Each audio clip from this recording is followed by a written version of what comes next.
fully support Iran's. रात के तकरीबन 2 बजे इसराइल के 100 के करीब फाइटर जेट्स इसराइल। पाकिस्तान कह रहा है सारे मुस्लिम देश एक हो जाएं, ईरान के साथ आ जाएं। आइए अब आपको सुनवाऊं, सुनिए जरा पाकिस्तान का क्या कुछ कहना है, पाकिस्तान के रक्षा मंत्री क्या कह रहे हैं और साथ ही साथ चीन।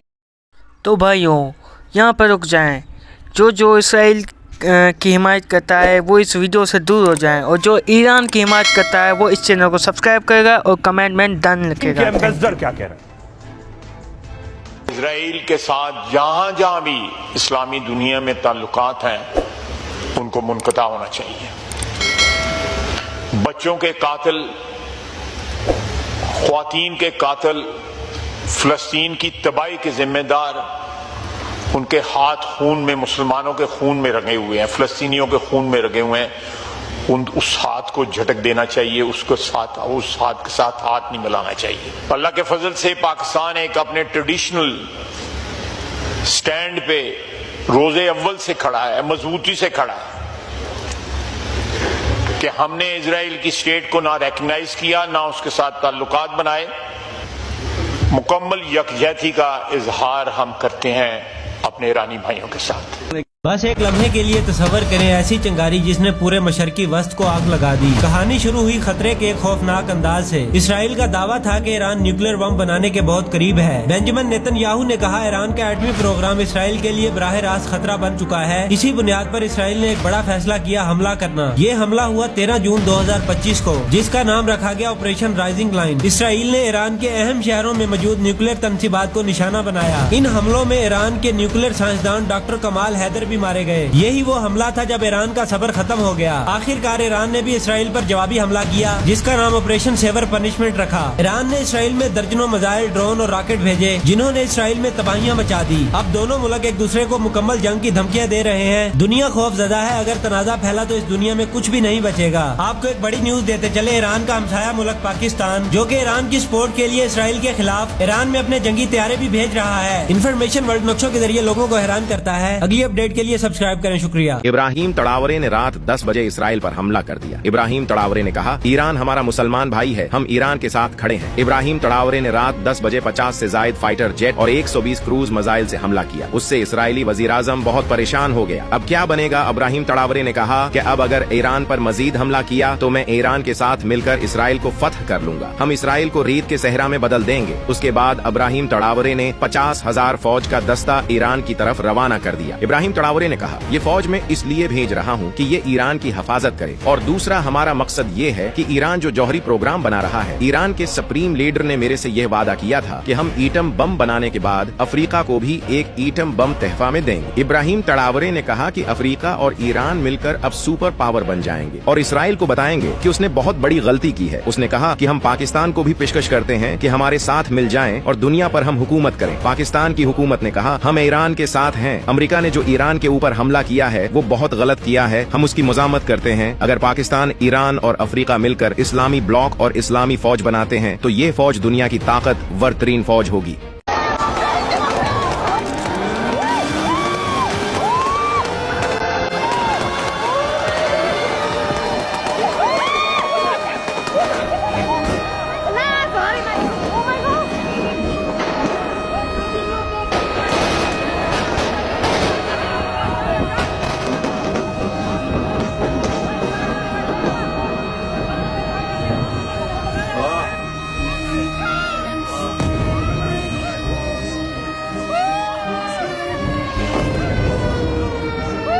अब ईरान के इसराइल पे हमले के बाद इंडियन मीडिया एक और वावेला मचाना शुरू कर दिया है कि पाकिस्तान अपना शाहीन 3 मिसाइल ईरान को दे रहा है ताकि ईरान इसराइल पर और हमले कर सके। याद रहे कि शाहीन 3 मिसाइल की रेंज 2750 किलोमीटर है और ये एटमी वॉर हेड ले जाने की भी सलाहियत रखता है, जबकि ईरान से इसराइल का फासला 2310 किलोमीटर है। अब सवाल ये पैदा होता है कि क्या पाकिस्तान वाकई ईरान को शाहीन 3 दे रहा है? तो इसका अभी तक के हालात के मुताबिक जवाब है नहीं, एब्सोल्युटली नॉट। एक तो ईरान का अपना मिसाइल प्रोग्राम बहुत मजबूत है। जैसा कि आपको पता है कि अभी जो ईरान ने हमला किया इसराइल पे, तो वो ईरान के अपने मिसाइल्स थे। अब इन हमलों के बाद इसराइल वापस ईरान पे हमला करने की धमकियां दे रहा है। इसराइल की एक धमकी यह है कि वो ईरान के एटमी पावर प्लांट्स पर हमला करेगा, और एक धमकी यह है कि वो ईरान पर फुल स्केल अटैक करेगा। अगर इसराइल एक फुल स्केल हमला करता है ईरान पे, तो उस हमले में पाकिस्तान ऑटोमेटिकली शामिल हो जाएगा, क्योंकि फुल स्केल हमले का मतलब ये होता है कि हवाई हमला भी, जमीनी हमला भी और समंदर के रास्ते भी हमला। अब पाकिस्तान के शामिल होने की दो वजूहत हैं। एक तो जमीनी रास्ता पाकिस्तान और ईरान का मिलता है, जबकि इसके अलावा इसराइल का साथ अमेरिका दे रहा है, और अमेरिका को ईरान पर अटैक के लिए मुख्तलिफ अड्डे चाहिए होंगे। वो अड्डे अफगानिस्तान या इंडिया में से तो मिलेंगे नहीं, जिसके बाद पाकिस्तान ही एक वाहिद रास्ता बचेगा। याद रहे कि यह सब उस वक्त के लिए है कि अगर ईरान पे एक फुल स्केल अटैक किया जाए। अब इस सूरत हाल में पाकिस्तान अपनी कमजोर मईशत के साथ अमेरिका को नो बोल सकेगा, क्योंकि IMF जिसका पाकिस्तान बहुत ज्यादा कर्जदार है, वो इदारा भी अमेरिका में है और अमेरिकन गवर्नमेंट के जेर असर है। अब पाकिस्तान किधर खड़ा होता है ये तो वक्त ही बताएगा, लेकिन इससे पहले पाकिस्तान दूसरे ममालिक की जंग में हिस्सा लेकर अपना बहुत नुकसान कर चुका है। आपके ख्याल में पाकिस्तान उस वक्त कहां खड़ा होगा, या पाकिस्तान को कहां खड़े होना चाहिए? कमेंट्स में बताएं, और मजीद ऐसी वीडियोस के लिए हमें फॉलो कर लें। We fully support Iran's right to have, for civilian use, peaceful nuclear program. We have had wonderful discussion today, and this shall continue in times to come.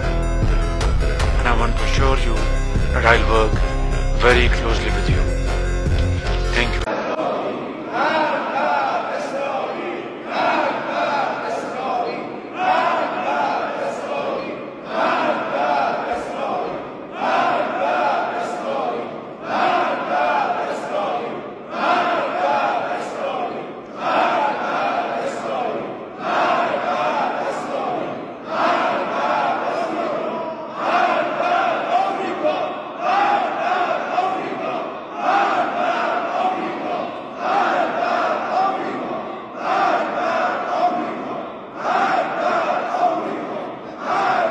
तकरीबन 2 बजे इसराइल के 100 के करीब फाइटर जेट्स इसराइल से उड़ान भरते हैं। इन fighter jets में इसराइल का F-35 fighter jet, F-15 ground attack jet और F-16 आई सुफा एयर डिफेंस जेट शामिल था। इसके अलावा ये जेट्स रैम्पेज सुपरसोनिक मिसाइल और रॉक एयर टू सरफेस मिसाइलों के साथ लैस थे। इन फाइटर जेट्स को 3 वेव्स में हमला करने के लिए 25 से 30 जेट्स के ग्रुप्स में तकसीम किया गया था। अब सबसे पहले ग्रुप 1 के जेट्स आगे बढ़ते हैं और सीरिया और इराक की एयर स्पेस को यूज करते हैं। रास्ते में जाते हुए ये जेट्स सीरिया और इराक में डिफरेंट टारगेट्स को निशाना बनाते हैं, ताकि उन्हें वापसी पर किसी तरह का कोई हमला बर्दाश्त न करना पड़े। जिसके बाद ये जेट्स ईरान के नजदीक पहुंचकर मिसाइलों के साथ ईरान के रेडार और एयर डिफेंस सिस्टम को निशाना बनाते हैं। रेडार और एयर डिफेंस सिस्टम को निशाना बनाने का मकसद पीछे आने वाले जेट्स के लिए रास्ता साफ करना था। इसके बाद ग्रुप 2 के जेट्स आगे बढ़ते हैं और ईरान के बैलिस्टिक मिसाइल सिस्टम्स को निशाना बनाते हैं। इन्हें निशाना बनाने का मकसद ये था कि ईरान फौरी तौर पर इसराइल पर मिसाइलों से हमला न कर सके। जबकि वेव 3 में ग्रुप 3 के जेट्स आगे बढ़ते हैं और ईरान की मिलिट्री बेसिस को निशाना बनाते हैं। लेकिन सरप्राइजिंगली ईरान का डिफेंस सिस्टम इसराइल की सोच से कई गुना ज्यादा अच्छा काम करता है और इसराइल के इन हमलों को नाकाम बना देता है। यानी अगर इसराइल ने हमला किया तो ईरान के पास सिर्फ 3 ही ऑप्शंस बचते हैं। एक तो है प्रॉक्सीज यानी लेबनान में हिजबुल्ला और यमन में हूथीज, जो ऑलरेडी इसराइल पर लगातार हमले कर रहे हैं। दूसरा ऑप्शन है ईरान के बैलिस्टिक मिसाइल्स, जो हो सकता है इस बार ईरान इसराइल की लोकल पॉपुलेशन को टारगेट करने के लिए लॉन्च करे। और तीसरा ऑप्शन ऐसा है जो अगर ईरान ने इस्तेमाल किया तो न सिर्फ इसराइल बल्कि दुनिया की बहुत सारी कंट्रीज अफेक्ट हो सकती हैं, और यही ऑप्शन इसराइल और अमेरिका के लिए खतरा बना हुआ है। जी हाँ, ईरान पहले ही कह चुका है कि अगर इसराइल ने हम पर हमला किया तो फिर हम उन कंट्रीज को भी नुकसान पहुंचाएंगे जो इसराइल को सपोर्ट करती हैं। वो तीसरा ऑप्शन ये है कि ईरान की IRGC नेवी, जो पर्शियन गल्फ में अपना होल्ड जमाए बैठी है, बेशक उनके पास छोटी ही सही लेकिन मिसाइल अटैक करने वाली शिप्स का बहुत बड़ा ग्रुप है।